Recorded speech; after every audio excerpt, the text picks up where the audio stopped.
Hey everyone, welcome back to Corporate Dakota. Today we are diving into Jaguar Health's proxy statement. Get ready for a wild ride because this report has got it all. Stock options, preferred shares, royalty interest, and promises of future value. It's like a scavenger hunt through the financial wilderness, and trust me, you need a guide. This filing is essentially a permission slip they're asking from their investors. They need approval for some deals and changes to the company's stock plans. Sounds simple, right? Let's see what they're really asking for and why it matters. Before we start, if you appreciate getting straight insights from corporate documents, make sure you're subscribed. We also have a Discord community linked in the description below. First, let's establish what we're looking at. This is a preliminary proxy statement, meaning it's a document Jaguar Health sends to its stockholders before an annual meeting. It contains proposals that shareholders need to vote on. So what's on the agenda for this meeting in August? Well, they want stockholders to vote on several things, like electing directors, approving an accounting firm, and making changes to their stock incentive plan. Most importantly, they're asking for approval to issue a whole bunch of new stock for different reasons. If you own the stock on July 8th, you get a say in all of this. Now, they had about 1.6 million shares of regular common stock, but they also have these other Series L and M preferred stocks. And those special preferred stocks get thousands of votes per share in some cases. The Series M stock gets 10,000 votes per share. However, even with all those votes, there is a limit to how much a single owner of preferred stock can vote, to about 10% of the overall company. To make sure people actually vote, Jaguar Health hired a proxy solicitation firm called Georgeson LLC for a base fee of $6,500 plus expenses. You can think of this as get out the vote, but for corporate actions. Next, let's see what are the big shareholders. Looking at security ownership, we see Streeterville Capital as a major player holding more than 80% of the Series L preferred stock and around 35% of the Series M preferred stock. Then there's IAD Research and Trading LP owning the rest of the Series L while owning majority of the Series M. CVI Investments owns almost 10% of the common stock. It is important to know that these bigger owners have a lot of power in deciding what happens with these votes. The named executive officers and directors don't own that much stock outright, but they have options and warrants that, if exercised, would give them slightly more skin in the game. Moving on to the proposals themselves, the first one is electing directors. The company recommends voting for James Boychowski, the chairman of the board, and Lisa Conte, as well as Jonathan Siegel. It is not going to be controversial.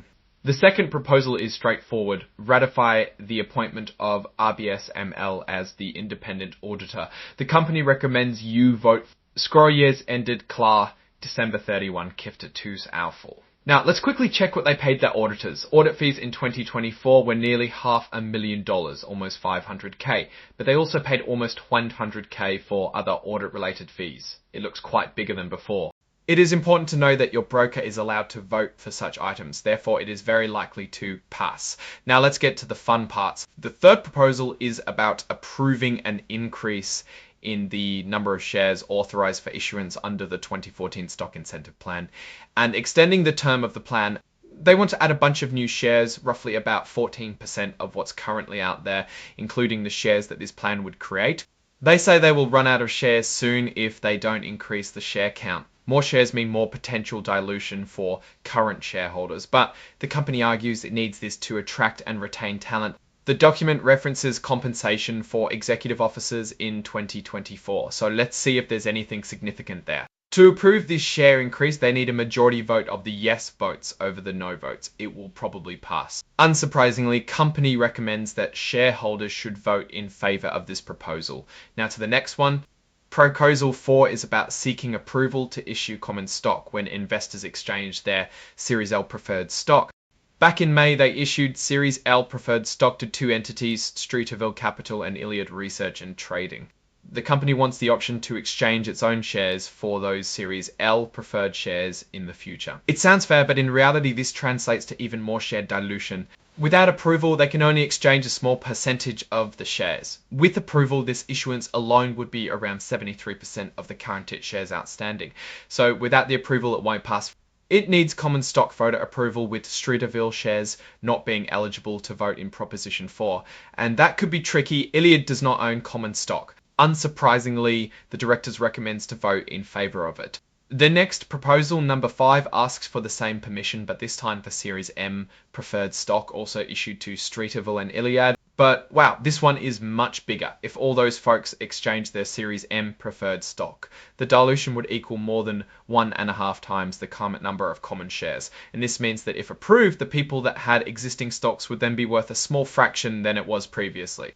Similar to Series L, this also requires common stockholder approval, with the Series M shareholders being non-eligible to vote. And of course, the directors want you to approve it. Time for another one. For this Prop 6, the company is asking for the stockholders' permission to issue shares from converting certain 6% convertible promissory notes and exercise warrants that these investors would get.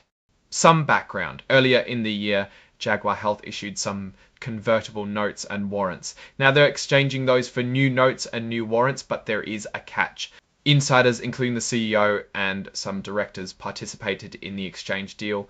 The issuance of all the stock might have problems with NASDAQ listing rules, therefore needing shareholder approval. One of the reasonings why they need us small shareholders to give permission is because if this is seen by NASDAQ as equity compensation, it might violate the rule. And obviously they can't issue more than 20% of the company's shares without asking the shareholders, something about the 5-6-35 rule. Are you surprised? Jaguar Health's directors thinks this should pass no matter what. This is to say the dilution would be material. Finally, Proposal 7 asks for the power to adjourn the annual meeting if they don't have enough votes to approve Proposals 3, 4, 5, and 6. It is common practice for a company to ask before a large meeting. It is mostly insurance. You already know what the company wants, I will not repeat it again. Now let's take a quick look at the board and corporate governance in general. The company says that James Bortosky, John Mysick, Jonathan Siegel, and Anula Jayasuriya are independent directors. The audit committee handles things like choosing the auditors and reviewing financial statements. The compensation committee decides how much the executives get paid. It is important to be independent. For every public company, it is important to prohibit people who work at big companies to use inside information to make money trading stock. And Jaguar Health has a policy for this. The directors may want to follow this policy. The company has some big stockholders, with a few key individuals like the CEO having significant vested interest. It could be an incentive to grow the share value. As of end of 2024, shares were granted to the execs, although there were mutual surrenders during the period in exchange for relatively small amount of funds. To quickly recap, here are executive salaries based on some of the previous points. The first named executive is CEO Lisa Conte. She is doing all right with a salary of $582K and another almost $90K in bonus.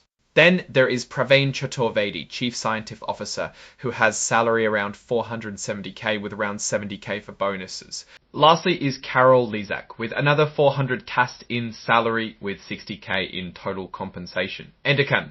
Alright, let's give my opinion about this document based on what we just saw. Korean Jaguar Health finds itself in a balancing act. On the one hand, the company need more stocks to compensate for growth and attract employees. It does also look like company insiders are getting relatively high amounts as shares. But on the other hand, by approving the share issuance proposals, current owners would be at risk the huge dilution which could devalue their holdings by a large margin. These actions may also enable management to consolidate control, and if shareholders vote yes to those proposals, the value of their stock will be worth significantly less. Alright, that's our breakdown of Jaguar Health's latest filing. What's your take on these numbers and what they signal for the company's future?